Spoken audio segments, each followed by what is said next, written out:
Isinakatuparan ng Regional Mobile Force Battalion ng NCRPO ang isang malawakang showdown inspeksyon bilang bahagi ng kanilang patuloy na kampanya para sa disiplina at kahandaan sa serbisyo. Isa-isang siniyasat ang mga baril, sasakyan, kagamitan at maging ang tamang bihis at personal grooming ng mga tauhan ng unit. Patsaluman Maria Danica Bungo sa report.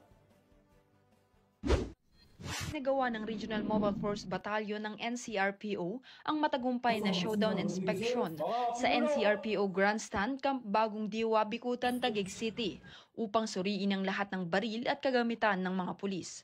Pinangunahan ito ni Force Commander Police Colonel Celso M. Rodriguez kasama ang mga opisyalis ng RMFB bilang bahagi ng kanilang hakbang upang matiyak na laging handa at ligtas ang gamit ng kapulisan.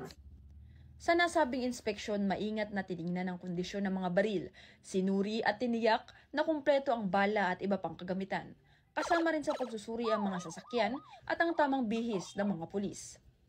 Ayon kay Police Colonel Rodriguez, mahalaga ang ganitong inspeksyon para sa patuloy na kahandaan ng RMFB sa anumang oras.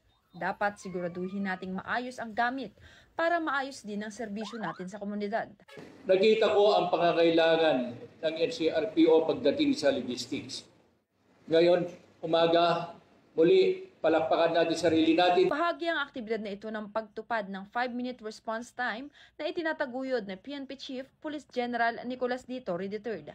Gayon din ang 5 guiding principles ni Police Major General Anthony A. Abirin, Regional Director ng NCRPO. Ang mga prinsipyong ito ay naglalayong tiyakin na ang RMFB ay able, active at allied para sa taong bayan. Pinatutunayan nito ng patuloy na pagsisikap ng RMFB-NCRPO na protektahan ang komunidad at mapanatili ang maayos na serbisyo publiko. Mula po dito sa NCRPO Grandstand, Camp Bagong Diwa, Lower Bicutan, Taguig City. Kami po ang inyong Police News Network Correspondent, Patrol Woman Maria Danica Bakal Subungo. At Patrol Woman Ronalyn Tangiak. Alagad ng batas, tagataguyod ng balitang pulis.